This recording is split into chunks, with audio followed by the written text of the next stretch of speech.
Ce musicien congolais, qui n'est autre qu'une nouvelle révélation, était avant un frère témoin de Jéhovah avant de devenir musicien profane. Qu'est-ce qui s'est passé dans la tête de Zik, qui partait de maison en maison pour la prédication et ramener des âmes au Seigneur pour qu'il prenne une telle décision? Et en parlant de témoins de Jéhovah, ça m'a rappelé une petite comédie qu'on va suivre ensemble, juste pour vous mettre dans le contexte.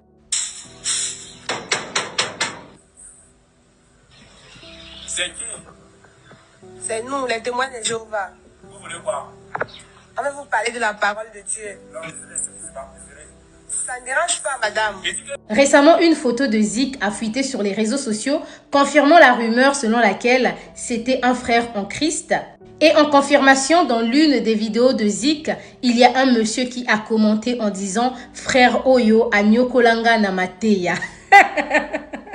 Ceci pour dire, ce frère m'a fait souffrir avec la prédication. Donc, vous pouvez imaginer que Zik, c'était vraiment ce genre de frère, quand il vient sonner chez vous, même si vous êtes en train de manger, vous allez être contraint d'arrêter, écoutez d'abord la parole de Dieu. Et je ne sais pas si je dois dire malheureusement ou heureusement, aujourd'hui, il est devenu un musicien qui fait des clips vidéo très osés. Pour toutes les personnes qui veulent comprendre pourquoi Zik a fait ce choix, vous n'avez qu'à écouter sa musique lorsqu'il dit Tunanzambi.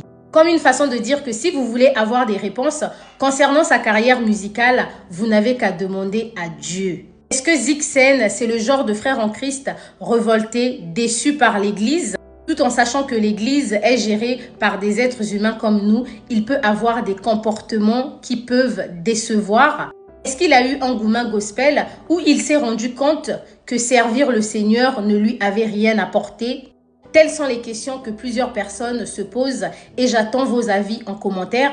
Mais il faut savoir qu'il n'est pas le premier à avoir abandonné le chemin du Christ pour suivre la musique profane. De la même façon qu'il y a des gens qui abandonnent le monde pour suivre le Seigneur, à l'exemple de K.S. Bloom qui a arrêté de faire la musique du monde et il est devenu musicien chrétien. Il faut savoir que le contraire également se fait. Seul Dieu peut réellement nous juger. Étant donné que Dieu est le créateur de tout ce qui existe, le fait de chanter la musique mondaine ne veut pas forcément dire qu'on est démoniaque. N'empêche qu'il y a des personnes qui se servent quand même des forces maléfiques pour avoir du succès. Sur ce, prenez soin de vous et surtout faites attention à vous. Merci.